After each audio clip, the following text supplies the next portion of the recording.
अस्सलाम वालेकुम बच्चों, वेलकम बैक। बच्चों आपको याद होगा 2 हफ्ते पहले मैंने आपसे एक छोटा सा एक्सपेरिमेंट कराया था। उसमें मैंने क्या कहा था, कागज़ के फ्लावर्स बनाए थे, उसको पानी में डाला था। राइट, कैसे कागज़ थे वो, I just show you. Right, इस तरह के कागज़ के फ्लावर्स थे जो बनाया था और आपने उसको पानी में डाला था और पानी में जैसे डाला था वो ब्लूम किया था। राइट, अभी हम इसकी डिटेल में नहीं जाएंगे कि वो ब्लूम क्यों किया।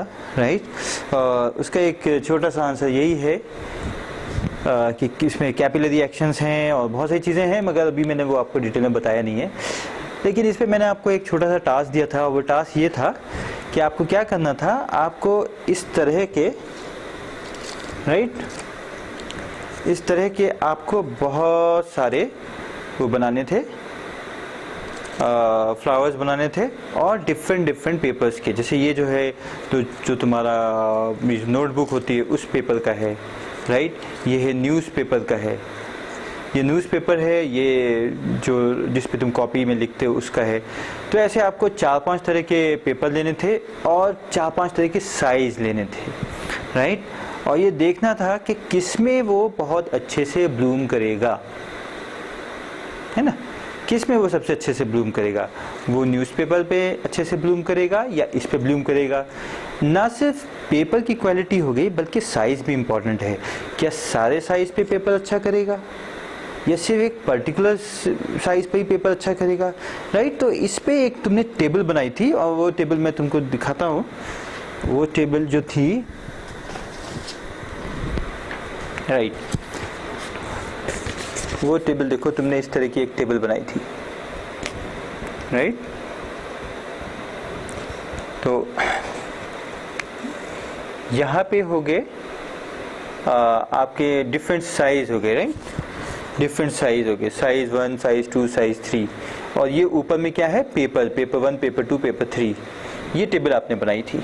ठीक है, तो फॉर एग्जांपल ये साइज है साइज नंबर 2। उस साइज नंबर 2 पे पेपर 1 की परफॉर्मेंस कैसी रही। 1 का मतलब पुअर। राइट, 1 का मतलब था पुअर, 2 का मतलब था फेयर। Right, like this. इस तरह का आपने एक टेबल बनाया था और उसमें आपके पास डेटा आया था। एज अ साइंटिस्ट हमें क्या करना होता है, अक्सर हमारे पास बहुत सारी डेटा होती है और ज़रूरी नहीं है कि हम बार बार एक्सपेरिमेंट्स करें। कई बार हम डेटा से ही बहुत कुछ कंक्लूड कर लेते हैं। राइट, तो इसलिए इम्पॉर्टेंट है कि आपको ये समझ में आए कि डेटा से कैसे खेलना है, डेटा को कैसे समझना है। और आज की एज में तो डेटा की बहुत अहमियत है भाई। डेटा तो हर जगह है और डेटा से ही लोग जो है बहुत बड़े बड़े बिजनेसेस कर रहे हैं। राइट, तो एनीवेज अभी मैं उस डिटेल में नहीं जाऊंगा, लेकिन मैं ये चाहता हूँ कि उस एक्सपेरिमेंट को हम करके यहाँ पे देखें और फिर आगे समझें कि आगे हमें इसमें क्या करना है। भाई डेटा आपके पास आ गई, ये टेबल आपके पास आ गई, अब इस टेबल का क्या करना है। राइट, तो वो सारी चीज़ें अभी हम लोग डिस्कस करेंगे। पहले वही एक्सपेरिमेंट को हम दोबारा से करेंगे, देखते हैं कैसा लगता है ना। लेकिन मैं सिर्फ 2 तरह के ही पेपर्स ले रहा हूँ, आपको कम से कम 4-5 तरह के पेपर्स लेके वो टेबल बनानी है। उसके बाद क्वेश्चन ये है कि उस टेबल से आपको क्या मिलता है। Right, as a scientist you have to come to a conclusion. और आप साइंटिफिक मेथड पढ़ चुके हैं, है ना। तो साइंटिस्ट जो होते हैं अक्सर मतलब साइंटिफिक मेथड तो अप्लाई करते ही हैं, मतलब कि वो ऑब्जर्व करते हैं चीज़ों को बहुत ध्यान से, माइन्यूटली ऑब्जर्व करते हैं, उसके बाद उसको एक्सप्लेन करते हैं और एक हाइपोथेसिस देते हैं और हाइपोथेसिस को अपनी प्रूव करते हैं थ्रू एक्सपेरिमेंट्स। और जब वो एक्सपेरिमेंट से प्रूव हो जाती है तो वो कंक्लूड करते हैं, उसको थ्योरी बोलते हैं या उसको लॉ बोलते हैं।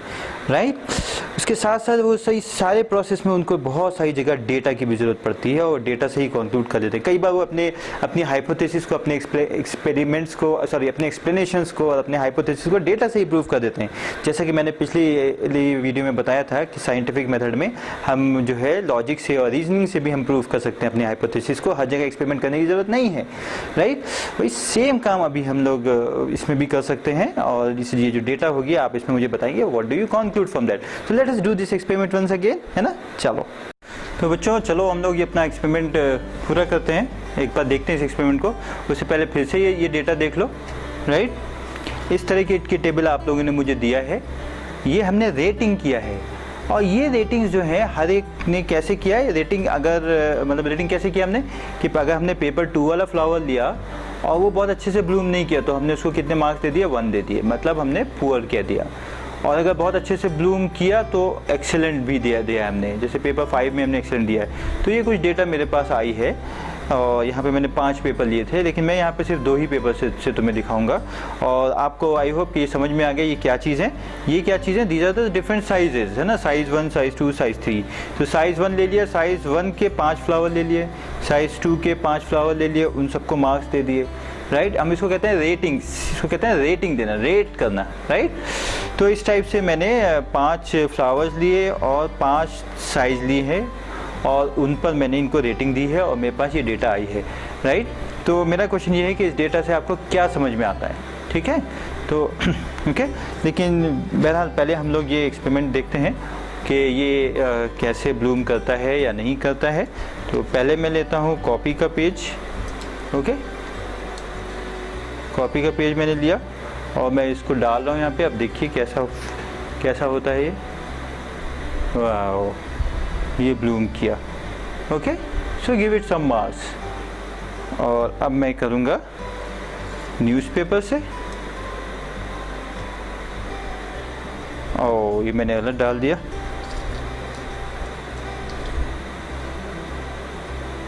तो आप देख रहे हैं कि न्यूज़पेपर से तो इस बार ये बिल्कुल सही नहीं हुआ, लेकिन जब आपने ये किया था ये बहुत अच्छे से ब्लूम किया था, राइट। तो अब मैं इसको मार्क्स दूंगा, है ना। तो यही काम हमने इसके अंदर किया है, इस डेटा के अंदर। अब आपको मुझे ये बताना है इससे आपको क्या समझ में आया। तो फॉर एग्जांपल मेरी इस डेटा से आप देख सकते हैं कि पेपर 5 हर केस में हर साइज़ पर बेस्ट है। साइज़ 1 जब था, मतलब जब बहुत छोटा था, तो भी मैंने इसको 5 मार्क्स दिए हैं, राइट। और ये जो इवैल्यूएशन है, ये जो मैं मार्क्स दे रहा हूँ इसको, ये जो रेटिंग कर रहा हूँ, ये सब्जेक्टिव है, मतलब ऑब्जर्व करके दे रहा हूँ मैं। मतलब हर आदमी थोड़ा सा अलग भी हो सकता है, इसका रिजल्ट थोड़ा सा डिफर भी कर सकता है, सब्जेक्टिव है ये, राइट। एक होता है ऑब्जेक्टिव, ऑब्जेक्टिव में हर आदमी सेम तरह के उसको मार्क्स देगा, ठीक है। जैसे कि तुम्हारा ऑब्जेक्टिव क्वेश्चंस होते हैं ना, एग्जाम में ऑब्जेक्टिव क्वेश्चंस होते हैं। ऑब्जेक्टिव क्वेश्चंस को ऑब्जेक्टिव क्वेश्चंस क्यों कहते हैं? क्योंकि उनके जो आंसर्स होते हैं सबके सेम होते हैं, और सब्जेक्टिव क्वेश्चन होते हैं जिसमें सबके आंसर डिफरेंट होते हैं। तो यहाँ पे ये सब्जेक्टिव है क्योंकि ये डिफर भी कर सकता है। एनीवेज, तो इस टेबल को देख के मुझे समझ में आ रहा है कि पेपर नंबर 5 जो है ये बेस्ट है। पेपर नंबर 5 ये बेस्ट है। इसके अंदर देख रहे हैं आप, हर साइज पे 4 या 5 मिल रहा है, मतलब वेरी गुड या एक्सेलेंट मिल रहा है। लेकिन इसके बाद कौन सा पेपर अच्छा है? इसके बाद हम ये कह सकते हैं कि पेपर 4 में, और बल्कि पेपर 2 में एक साइज है 3 पे, साइज नंबर 3 पे बहुत अच्छा मिल रहा है, राइट। साइज नंबर 3, पेपर 2 का साइज नंबर 3 अच्छा है, और बाकी 3 गुड है यहाँ पर, है ना। तो और बाकी तो ज़्यादातर पुअर ही है, पुअर है या फेयर है ना, इधर भी गुड है, राइट। तो हम ये कह सकते हैं कि पेपर 5 इज़ बेस्ट वन।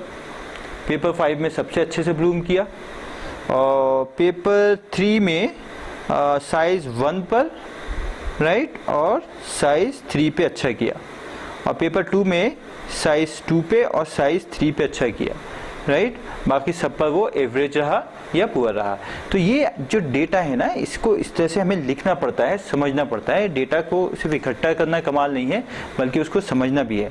और आप क्या करेंगे, अपनी कॉपी में लिखेंगे कि आपको उन्हें क्या कॉन्क्लूड किया, आपका कॉन्क्लूजन क्या है, राइट। आपको मैंने बताया था कि साइंटिफिक मेथड में जब आपने किया था, मेरे पास इस कॉपी में है भी, जब वो मैंने आपसे डिस्कस किया था साइंटिफिक मेथड में, तो आपने देखा था कि आपको जो है ऑब्जर्वेशन, एक्सप्लेनेशन, हाइपोथेसिस, एक्सपेरिमेंटेशन, और फाइनली क्या होता है, आपको कंक्लूड करना होता है, राइट। तो सपोज कीजिए थ्रू एक्सपेरिमेंट्स आपके पास डेटा आ गया, तो अब आपको डेटा को कंक्लूड करना है कि what do you conclude from this. तो आप यहाँ पे इस डेटा को, जो भी आपकी डेटा आएगी उसको आप कंक्लूड करेंगे।